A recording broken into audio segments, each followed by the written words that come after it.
Hello everyone. నేను మీ doctor Ashwini, infertility specialist 49 Rajahmundry branch. So, చాలామంది కపుల్స్ యూట్యూబ్‌లో గానీ, ఇన్‌స్టాలో గానీ, తర్వాత బ్లాగ్స్‌లో గానీ అడిగే క్వెషన్స్ చాలా బేసిక్ క్వెషన్స్ అనమాట. సో, దానికి మేడం ఈ క్వెషన్స్ అనేది నేను తరచుగా వింటున్నాను. సో, దాని గురించి నేను బ్రీఫ్‌గా మీతో డిస్కస్ చేయదలుచుకున్నాను. So, first of all madam, ఏ ఫుడ్స్ అయితే ప్రెగ్నెన్సీలో మంచివి? ఏవి ఫుడ్స్ మంచివి? బెస్ట్ ఫుడ్ ఏంటి మేడం ప్రెగ్నెన్సీలో అని చాలామంది క్వెషన్స్ అడుగుతున్నారు.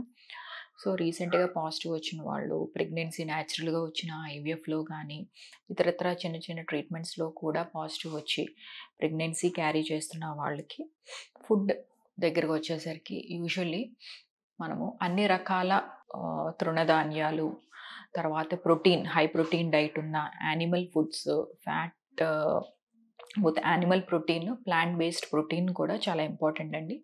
కానీ దీన్ని ఈక్వల్ అమౌంట్స్‌లో తీసుకోవాలి. So, at the same time ఏంటంటే ఫ్రెష్ ఫ్రూట్స్, తర్వాత వెజిటబుల్స్ కూడా ఇంట్లో తయారు చేసుకున్నవే ఫ్రెష్ వెజిటబుల్స్. సో, మీరు mostly cooked food at home అనమాట. With less oil. ఆయిల్‌ని మాక్సిమమ్ ఎంతవరకు తగ్గిస్తే అంతవరకు బెటర్ అండి. తర్వాత నట్స్, వాల్‌నట్స్ గానీ, డ్రై ఫ్రూట్స్ కూడా మినిమమ్ క్వాంటిటీలో తీసుకోవడం వల్ల ఏంటంటే, ప్రెగ్నెన్సీలో వాళ్ళకి ఇటు బేబీకి హెల్ప్ అవుతుంది. అలాగే మదర్‌కి కూడా న్యూట్రియంట్స్ అందుతాయి. అట్ ద సేమ్ టైమ్ ఫుడ్‌తో పాటు ఏంటంటే, డాక్టర్ ఇచ్చే ప్రిస్క్రిప్షన్ కూడా మీరు కంపల్సరీగా వాటిని వాడుతూ ఈ ఫుడ్ డైట్‌ని కూడా మీరు ఫాలో అవుతా ఉండాలి. సో, దీంతో పాటు మనం సప్లిమెంటరీస్ అనేది ఇస్తాము. So, iron, calcium, B complex ఈ సప్లిమెంటరీస్ కూడా మీరు స్టార్ట్ చేయాలండి. At the same time milk కూడా ఈ టైంలో తీసుకోవటం మంచిది. Boiled egg at least weekly thrice అనేది తీసుకోవటం మంచిది. ప్లస్ ఇంకొకటి ఏంటంటే సలాడ్స్ బేస్డ్‌గా తినటం వల్ల ఏంటంటే మీకు అన్ని రకాల ప్రోటీన్స్, అన్ని రకాల వైటమిన్స్ అనేవి మీ బాడీకి అందుతుంది. అట్ ద సేమ్ టైమ్ కొంచెం ఏజ్ ఎక్కువ ఉన్న వాళ్ళకి, లేట్‌గా ప్రెగ్నెన్సీ వచ్చిన వాళ్ళకి, ఏమన్నా హెల్త్ ఇష్యూస్ ఉన్నాయి డ్యూరింగ్ ప్రెగ్నెన్సీలో, బీపీ, థైరాయిడ్ గానీ, షుగర్ గానీ ఇలా ఏమన్నా ఉంటే, సో, మీ డాక్టర్ యొక్క అడ్వైస్ బట్టి ఆ డైట్ అనేది ఫాలో అవ్వండి. Plus at the same time ఏంటంటే డయాబెటిస్ రిస్క్ ఉన్న వాళ్ళకి మనము ఒకేసారి మీల్ కాకుండా ఫ్రీక్వెంట్ మీల్స్ అనమాట. కొద్ది కొద్దిగా ఎక్కువ సార్లు తీసుకోవటం. తక్కువ క్వాంటిటీలో ఎక్కువ సార్లు తీసుకోవటం అనమాట.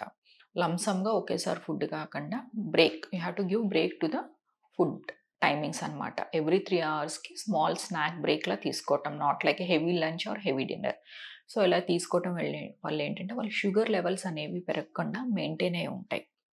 At the same time liquids అనేది కూడా చాలా ఇంపార్టెంట్. వాటర్ కంటెంట్ ఎక్కువ తీసుకోవటం, లిక్విడ్స్ రూపంలో మీకు మీ ఏరియాలో దొరికేవి లైక్ కోకోనట్ వాటర్ గానీ, అట్ ద సేమ్ టైమ్ ఏమన్నా జ్యూసెస్ కింద కూడా తీసుకోవచ్చు. సో, బ్యాలెన్స్డ్ డైట్‌తో పాటు అట్ ద సేమ్ టైమ్ కొద్దిగా ఈవెన్ ఎక్సర్సైజ్ ఆల్సో ఇంప్రూవ్స్ అనమాట. ఈ డైట్ తోటి, ఎక్సర్సైజ్ తోటి డాక్టర్ ఇచ్చే మెడికేషన్ గానీ, వాళ్ళిచ్చే ట్రీట్మెంట్ ప్లాన్ ఫాలో అవుతా ఉంటే బ్లడ్ సప్లై అనేది బావుంటుంది. అట్ ద సేమ్ టైమ్ మీకు healthy baby, at the same time delivery కూడా 9 మంత్స్ సేఫ్‌గా అయ్యే ఛాన్సెస్ ఎక్కువ. Thank you. Thank you so much.